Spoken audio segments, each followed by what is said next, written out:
अस्सलाम वालेकुम ऑल। आज के लेसन में मैं कुछ बेसिक अर्थमेटिक ऑपरेशंस जो है वो परफॉर्म करवा रहा हूँ आप सबके साथ। बहुत आसान है, कुछ बेसिक मैथमेटिकल एप्लीकेशंस हम लोग जो है वो बना सकते हैं इस पर। फिर मैं कुछ और चीज़ों की तरफ आऊँगा क्योंकि मैं अभी आगे नहीं पढ़ रहा हूँ अपने लेसन्स को लेकर के। मैं चाह रहा हूँ कि अब थोड़ा सा हम वो एप्लीकेशंस ट्राई करें जो हम इस पर बना सकते हैं अब तक के स्किल के साथ। हमने सीखे बेसिक अर्थमेटिक ऑपरेशंस में, अगर आपको याद हो, हमने plus minus multiply divide if की कंडीशन के साथ सीखे। स्कैन एफ हमने सीखा, डेटा इनपुट लेकर हम उसको किस तरह प्रोसेस करवा सकते हैं। तो इसमें तरह कुछ मैथमेटिकल प्रॉब्लम्स होती हैं, उनको भी हम आसानी के साथ सॉल्व करते हैं। फिर हम छोटी सी एप्लीकेशंस बनाएंगे, जैसे मार्कशीट कैसे बनती है हमारे पास इसमें, by the help of using all this skills, इन्हीं स्किल्स को यूज़ करते हुए। और अगर हम लोग बात करते हैं, छोटी सी एक सेल स्लिप होती है, सैलरी स्लिप होती है हमारे पास, ठीक है, सेल्स इन्वॉइसेस होती हैं, ठीक है। तो वो हम किस तरह से इसके ऊपर बना सकते हैं इन्हीं बेसिक अर्थमेटिक ऑपरेशंस को यूज़ करके और लॉजिकल रिलेशनल ऑपरेटर्स को यूज़ करके, वो मैं आपको इंशाल्लाह इन लेसन्स में आपको बताऊंगा, जो आपके लिए बहुत इंशाल्लाह हेल्पफुल होंगे। चलिए ठीक है, हम अपने लेसन की तरफ आगे बढ़ते हैं। तो यहाँ पर मैं शुरुआत करता हूँ एक छोटे से प्रोग्राम के साथ। अगर आपके साथ लाइव एक क्लास होती मेरी, मैं सोच रहा था कि आप लोगों के साथ एक लाइव क्लास भी प्लान की जाए ऑनलाइन, तो उसमें हमें एक्चुअली ये होगा, एक दूसरे को फ़ेस टू फेस इंटरेक्ट करने का मौका मिलेगा। और इंशाअल्लाह बहुत ही जल्द मैं ये प्रोसेस स्टार्ट करने वाला हूँ, जिसमें मैं डे डिसाइड कर रहा हूँ संडे। तो संडे इंशाअल्लाह अज़्ज़ा में कोई भी एक डेट बहुत जल्द आप सबके साथ जो अनाउंस करने वाला हूँ, जिसमें हम एक ऑनलाइन क्लास में सब गैदर होंगे और वहाँ पर हम सब लोग जो है वो क्वेश्चन आंसर से कोई भी प्रॉब्लम्स के सॉल्यूशंस हों आपके, उसको हम डिस्कस कर सकते हैं ऑन द स्पॉट। ठीक है जी। तो ये बहुत ही बेसिक एक्सप्रेशन आप सबके सामने लिखी हुई है, जिसमें आप देख सकते हैं T is equal to A plus B multiply by C आपके सामने शो हो रहा है। वैल्यू 3 है, बी की 7 है और सी की 2 है। तो what will be the value of T in variable, ठीक है, वेरिएबल में टी की वैल्यू क्या होगी। तो यहाँ पर आप देखें, मैंने एक स्कैन एफ यूज़ नहीं किया, मैंने डायरेक्ट वैल्यूज़ जो है वो इसमें पुट करवा दी। मैं अगर आपसे पूछता हूँ तो आप क्या कहेंगे, हमारे पास इस एक्सप्रेशन में क्या हो रहा है। सबसे पहले हमारे पास ए की वैल्यू 3 असाइन हो गई है। अब ये मुझे मेमोरी स्ट्रक्चर की इतनी ज़रूरत नहीं है इस पर बनाने की, मैं समझता हूँ वो क्लियरली मेंशन है। ए इजिकल्स टू 3 है, बी इजिकल्स टू 7 है, सी इजिकल्स टू 2 है और टी की वैल्यू 0 है जो हमें फाइंड करनी है। ठीक है, तो यहाँ ज़रा देखें, सबसे पहले आप ये सोचिए कि हमारे पास कंप्यूटर जो है ए और बी को आपस में प्लस करेगा, तो हमारे पास 10 हो गया। 10 मल्टीप्लाई बाय 2, तो हमारे पास आंसर आना चाहिए 20। ठीक है, टी की वैल्यू 20 हो जाएगी और 20 वैल्यू हमें यहाँ पर इस वेरिएबल की जगह पे जो भी टी की वैल्यू होगी 20 में यहाँ शो हो जाएगी। ठीक है, ज़रा देखते हैं कि अब इसका आंसर क्या आता है। आपके हिसाब से इसका आंसर 20 होना चाहिए, लेकिन जब मैं इसको प्रोसेस करूँगा, इसका जब मैं आउटपुट देखूँगा तो मेरे पास इसका आंसर आएगा 17। अच्छा, इसका आंसर 17 क्यों आएगा? क्योंकि हमारा कंप्यूटर इसको जो प्रोसेस कर रहा होगा वो एक रूल से कर रहा होगा, अर्थमेटिक ऑपरेशन को वो एक बोर्ड मास रूल से प्रोसेस करता है। सबसे पहले वो चेक करता है कि हमारी इस इक्वेशन में जो हमने दी है, इस इक्वेशन में कहीं ब्रैकेट्स तो नहीं है। तो आप देख सकते हैं, तो हमारी यहाँ पर कहीं पे भी हमारे पास ब्रैकेट नहीं है। फिर वो डी चेक करते हैं, डिवाइड तो नहीं है हमारे पास इस पूरी इक्वेशन में, भाई डिवाइड भी नहीं है। फिर वो चेक करता है यहाँ कहीं मल्टीप्लाई तो नहीं है, हाँ भाई हमारे पास मल्टीप्लाई ज़रूर है। तो सबसे पहले हमारा कंप्यूटर ए और बी की वैल्यू को मल्टीप्लाई करेगा। जब ए और बी को उसने मल्टीप्लाई किया तो हमारे पास 14 इसका आंसर होगा। सॉरी, बी और सी को जब मल्टीप्लाई करेगा तो हमारे पास 14 होगा। ठीक है, क्योंकि सबसे पहले वो मल्टीप्लाई वाला ऑपरेशन परफॉर्म करेगा, तो 7 टू ज़ा हमारे पास 14 जो है वो वैल्यू आ जाएगी। उसके बाद वो चेक करेगा यहाँ एडिशन है, हाँ भाई यहाँ पर एडिशन है। उसके बाद तो जब उसमें वो हमारे पास 14 में 3 प्लस करेगा ए की वैल्यू में, तो हमारे पास आंसर होगा 17। चलें इसको मैं आपको आउटपुट में शो करता हूँ। तो ये वही प्रोग्राम है जो मैंने आपको अभी दिखाया और वो सी लैंग्वेज में मेरे आप सबके सामने जो है वो तैयार है, आप देख सकते हैं। अब मैं जैसे इस वीडियो को प्ले करूँगा तो आप देख सकते हैं इसका आंसर हमारे पास किस तरह प्रोसेस होकर कर आ रहा होगा। ठीक है जी,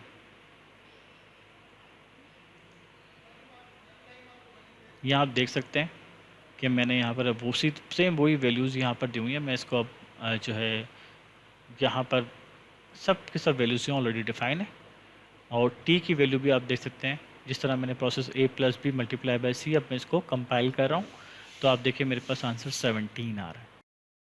ठीक है। अब क्वेश्चन ये है कि सर अगर इसका आंसर हमें 20 की लॉजिक से लाना हो, जिसका उस लॉजिक से लाना है जिसमें इसका आउटपुट हमारे पास 20 आ जाए, तो ऐसी कंडीशन में हम लोग क्या करेंगे? ठीक है ना भाई। तो ऐसी कंडीशन में हम लोग क्या करते हैं,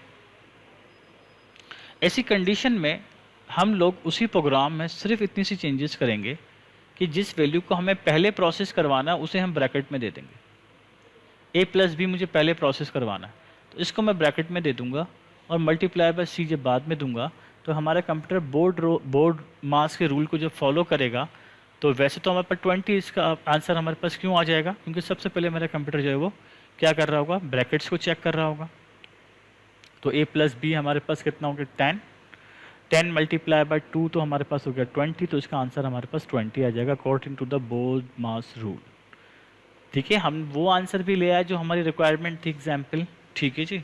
तो उसमें हमने सिर्फ थोड़ा सा प्रोसेस ये चेंज किया कि हमने अपनी वैल्यूज़ को ब्रैकेट के जरिए सेपरेट कर दिया कि पहले वो इस ब्रैकेट को सॉल्व करेगा फिर उसको मल्टीप्लाई बाय सी करेगा, जबकि पहले वाले प्रोग्राम में हमारे पास, अगर आप लोग देखें, मैं थोड़ा सा बैक जाता हूँ, तो इस प्रोग्राम में आप आसानी के साथ देख सकते हैं कि मैंने क्या किया है, मैंने यहाँ पर इसमें कोई ब्रैकेट का यूज़ नहीं किया, तो वो डायरेक्टली इसको जब प्रोसेस कर रहा है तो वो मल्टीप्लाई का रूल पहले अप्लाई कर रहा है according to the BODMAS law. ठीक है जी। ओके जी, ये तो हो गई बात हमारे पास क्लियर आपको कि हम लोग इसको किस तरह से प्रोसेस कर रहे हैं। ठीक है, अब हम इसका भी एक आउटपुट देख लेते हैं रन करवा के। प्रोग्राम आपने बनाना है, बनाकर आपको डॉट सी के साथ उसको ज़रूर सेव करना, जैसे कि आप पिछले प्रोग्राम हमेशा करवाते हैं। ठीक है जी, और फिर हम इसको प्ले कर लेते हैं, तो देखते हैं इसके ऊपर हमारे पास आउटपुट क्या आता है जी। अब जैसे ही मैंने इसको थोड़ा जूम करके बता रहा हूँ आपको, देखिए मैंने टी के साथ और ये जो पूरा पार्ट है ब्रैकेट के साथ सेपरेट कर दिया है। अब जब मैं इसको रन करूँगा, आप F11 भी प्रेस कर सकते हैं कंपाइलेशन की, आप देखें आपके पास वैल्यू 20 आ रही। ठीक है, इसके लिए मुझे मेमोरी स्ट्रक्चर समझाने की ज़रूरत नहीं है, क्योंकि आप खुद देख सकते हैं कि वैल्यूज़ जो आपके सामने रिप्रेजेंट हैं तमाम के तमाम। अब एक और इक्वेशन की तरफ आते हैं। एक हमारे पास इस तरह की इक्वेशन है जो आपके सामने इस वक्त शो हो रही है, और इसको मैंने दोनों तरह से आपके सामने शो किया है। तो ऐसी सिचुएशन में क्या होता है मेरे पास, अगर आप देखें मैंने यहाँ पे क्या किया, अगर हम बोर्ड मास का रूल यहाँ पे तो फॉलो यूँ, हमारे पास बोर्ड मास का रूल फॉलो करेगा तो पहले इन दोनों को मल्टीप्लाई, पहले इन दोनों ए और सी को हमारे पास डिवाइड करेगा। ठीक है, क्योंकि डिवाइड का रूल पहले फॉलो कर, ब्रैकेट यहाँ कहीं है ही नहीं।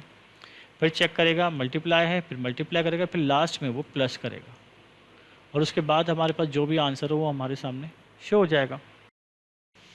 ठीक है, और अगर मैं बात करता हूँ यहाँ इस प्रोग्राम की, तो आप देख सकते हैं इसमें मैंने क्या किया है, इसी प्रोग्राम को मैं ए और बी को एक पार्ट में कन्वर्ट कर दिया है, और ए और डिवाइडेड बाय सी को एक पार्ट में सेपरेट कर दिया है। तो इससे क्या होगा, पहले हमारे पास ये ब्रैकेट सॉल्व होगा, फिर ये ब्रैकेट सॉल्व होगा, उसके बाद ये दोनों ब्रैकेट की जो भी वैल्यू आएगी वो आपस में मल्टीप्लाई हो जाएगी, तो हमारे पास वही टी की वैल्यू जो है प्रोसेस हो जाएगी। मैं चाहूँगा कि आप सब भी इसका एक आउटपुट थोड़ा सा देख लें तो आपको एक आइडिया हो जाएगा। ठीक है जी, ये मैंने सेकंड वाले प्रोग्राम का एक आउटपुट आपके सामने रखा है, आप देख सकते हैं। ठीक है, इसको हम प्ले करके चेक करते हैं कि इसका आउटपुट रिजल्ट हमारे पास क्या आता है। ठीक है, हमने इसको a प्लस बी और a डिवाइडेड बाई सी को सेपरेट कर दिया है। ठीक है, और इसे हमने टी में प्रोसेस करवा दिया, और अब हमारे पास जो रिज़ल्ट आएगा इसकी इक्वेशन का वो 85 आपके सामने प्रेजेंट है इस वक्त इस होल प्रोग्राम का।